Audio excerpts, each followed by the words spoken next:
Bwana, wewe kama msanii hivi unafahamu ya kwamba takriban nyimbo 1,600,000 zinapakiwa kila siku katika maduka tofauti tofauti ya kidijitali. Hapa nazungumzia Mdundo, Spotify, Boomplay, Deezer and the likes. Sasa hii ni sawasawa na idadi ya nyimbo 720,000 katika kipindi cha wiki moja, 3.2 milioni tukizungumzia katika kipindi cha mwezi mmoja, lakini wastani wa nyimbo milioni 38 mpaka 45 katika kipindi cha mwaka mzima. Kwa kuna mafuriko ya nyimbo.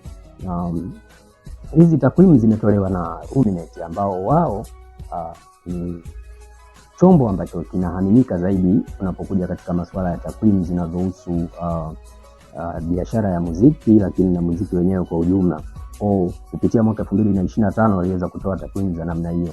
Sasa cha kushangaza zaidi ni kwamba hata nyimbo zote ambazo zinatolewa, anazungumzia katika ule wastani wa nyimbo milioni 35 mpaka 45, asilimia 88 ambayo kwa mahesabu ya haraka ni sawa sawa na milioni 39 na laki sita. Hizi ni nyimbo ambazo zinapata plays chini ya 100 au streams chini ya 100, kwa maana ya kwamba wasikilizaji 1 mpaka 100. Imagine katika nyimbo milioni 45, 39 na laki sita zinapata praise chini ya 100. Umeshanielewa? Lakini asilimia 11 zinazobaki, katika 12 zinazobaki, 11 ni kwamba hizi ni ambazo hazipati kabisa praise, yani ziko store, zinapigwa tu na vumbi, hakuna ambaye anazisikiliza. Lakini asilimia 1 inayobaki ambayo ni sawa sawa na idadi ya ngoma tunazungumzia kama 400,000 kwenda na 50 hivi.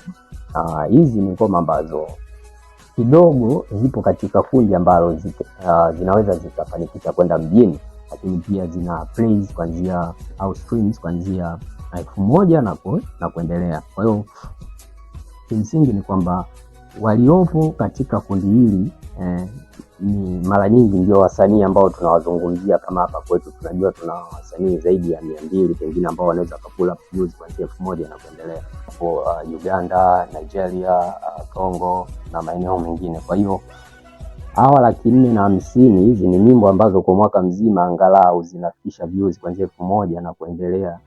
Sasa kwa nini nasema zina nafasi ya kufanya vizuri au kwenda mjini? Ni kwa sababu si ukweli kwamba asilimia 1 yote zinabahatika kuwa hits.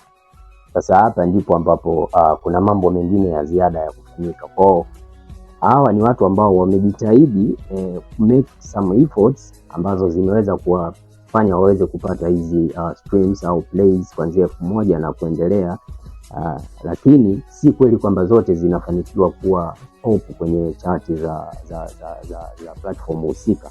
Kwa hiyo kuweka nyimbo katika maduka haya ya kidijitali sio kama unakuwa umefanya promo, bali unakuwa umefanya jambo la msingi, umeinitiate mchakato, umeongeza visibility ya ile bidhaa yako, kwamba mtu ana uwezo kuwa na access nayo kutoka kona au pande yoyote ya dunia.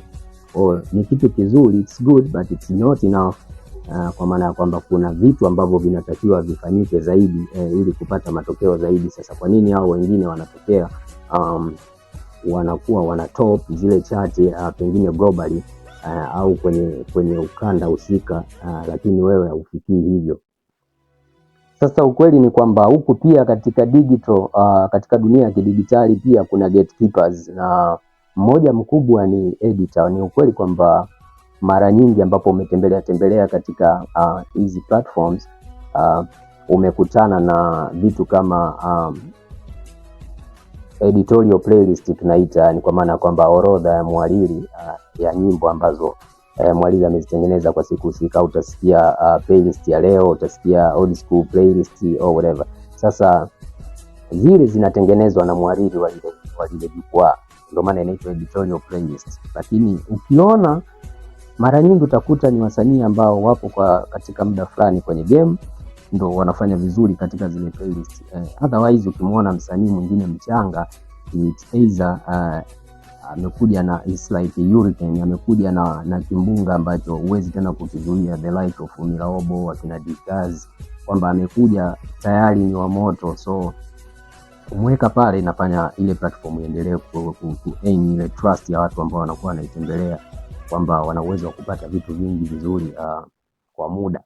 Kwa hao ndo wanapata hiyo. Unaweza ukaona wasanii wachanga namna hiyo, lakini wengine pia ambao wako chini ya timu nzuri na management nzuri ambazo zinaweza kucommunicate na watu ambao wana run ama jukwaa. So hizi unaweza kukuta msanii kutoka record label ambayo inafanya vizuri kwa hapa Bongo, ukajikuta tu tayari nyimbo yake ya kwanza tayari unamuona na pop up na maeneo kama yale pale. It's not kama inatokea accidentally, kuna mechanism ambazo zinafanyika huko, na hiyo ni moja wapo. So kama una watu pia ambao wanaweza kuzungumza nao kule, kama wasanii ambao wanakuwa na label,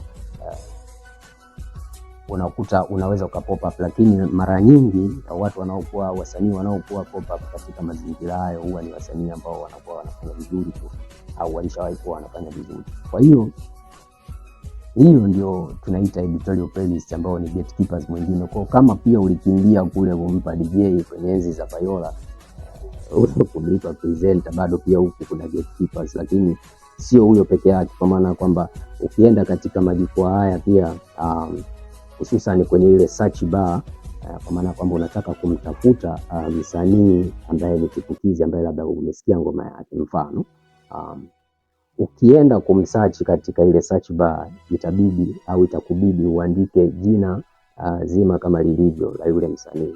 Otherwise ni ngumu sana kupata project yake. Lakini tofauti na wale ambao wamekuwa wametangulia kidogo, wapo kwenye game na wanafanya vizuri kwa sababu algorithm ya mle inawafavor, kwa kuna recommendation fulani. Leo hii ukiingia kwenye Boomplay au kaandika H, automatic tutaanza kuona pengine wakina Harmonize wanatokea na nini. Lakini kama kuna msanii anaitwa Alpha Music pengine ni ngumu sana kupop up, otherwise lazima uandike au type jina lake lote. So sasa namna maduka haya ambavyo yanaendeshwa ni kwamba haya heavy au si rafiki sana kwa msanii chipukizi au msanii mchanga. Nitakwambia kwa nini. Mara zote au mara nyingi ambapo umekuwa ukitembelea majukwaa haya au maduka haya, umekuwa ukikutana na picha za wasanii ambao mara nyingi ni ambao wanakuwa wanafanya vizuri kwa wakati huo. Sasa kwa nini picha hizi zinatumika na si picha za wasanii wengine wachanga ambao pia wana upload kazi zao kupitia majukwaa haya?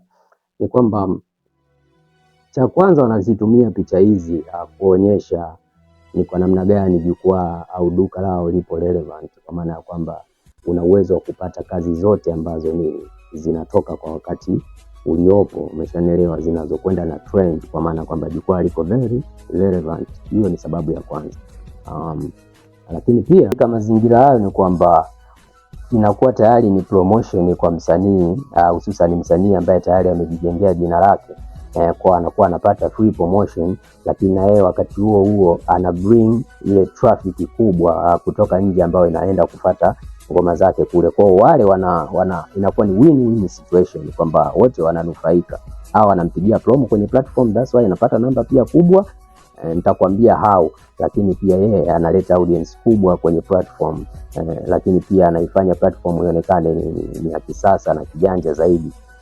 So hayo ni machache katika mengi ambayo nitaka kushare na wewe katika kukupa uhalisia au picha ya namna vitu ambavyo vinafanya kazi. Lakini pia nikutie moyo kupitia International Federation Phonographic Industry, ambao wao pia imekuwa ni kama sasa ndio global database kwa ajili ya takwimu za namna hii. Sasa hao wanasema kwamba 60% ya wasikilizaji wote katika maduka haya ya kidijitali wanatokea katika social media. Sawa. Sasa 40 hizi zingine ndio unatakiwa uzipambanie wewe, kwa sababu tayari unaingia katika lile jukwaa ambalo huna cha kuofa before ukiacha ile content yako. So unatakiwa ufikie level fulani ili uanze kuona manufaa ya majukwaa haya. So tutaendelea kupeana tips kama hizo, lakini kumbuka kwamba kama ni pepa, wale wenzangu ambao wamesoma tulikuwa tunajua namna gani unazitafuta huku 60 huku 40. Kwa jitahidini kwamba katika social media kule kuna 60%, kwa sababu idadi ya watu 60% ya wasikilizaji katika platform zote hizi annually inatokana na social media. Kwa mna 60% zenu 60 za kuzitafuta kupitia social media, lakini zingine kuendelea kufanya promo katika platform husika, lakini kuendelea kutia juhudi. Pia msisahau kuhusiana na radio, kwa sababu pia kule kuna accident listeners, kwa sababu kuna watu ambao watasikiliza, wataona kazi au watasikiliza kazi zako accidentally tu, au wapo, lakini baada ya hapo akawa shabiki tena, kama amependa akakufuata katika platform zako. Lakini pia ni kwamba jitahidi kufluids zile platform as possible as you can, kwa sababu ni mara chache sana mtu anaenda kumsikiliza mtu kwenye platform akiwa na wimbo mmoja. Mara nyingi pengine amemvutia sana ataenda YouTube, lakini mara nyingi watu wanaotembelea katika hizi platforms wanakuwa wametarget kuna msanii wanaenda kumsikiliza. Sasa ukiangalia zile playlist za pale, haupo kwenye fresh finds, japokuwa ni fresh music imetoka, lakini wewe haupo kwenye fresh find, haupo kwenye detail playlist, haupo kwenye old school or whatever. Unajikuta automatic mtu kukuona ni ngumu sana. You need to pull as vile unaweza. Sasa usije ukaamini kwamba kuyaweka tu mangoma huko nini utakuwa umeweka story anapigwa na vumbi, sababu nilivyokuambia pale 11% na ya hizi ngoma ukipiga kwa hesabu ni sawa sana milioni 4.9. Kwa hizo zote huwa hazisikilizwi kabisa, ni kama zilivyowekwa ndivyo hivyo zili kwa mwaka mzima. Sasa wewe jiangalie, unataka kuwa msanii ambaye unataka kukaa kwenye asilimia ngapi? 1, 11 au 88? Ukiangalia wingi wa asilimia tumekulamba. So yeah, it's a boy Stizo Drama, and this is the Lyrical Lounge Podcast. Usisahau kufollow, kulike, comment, kushare, tupe mawazo yako hapo. Yeah, till next time.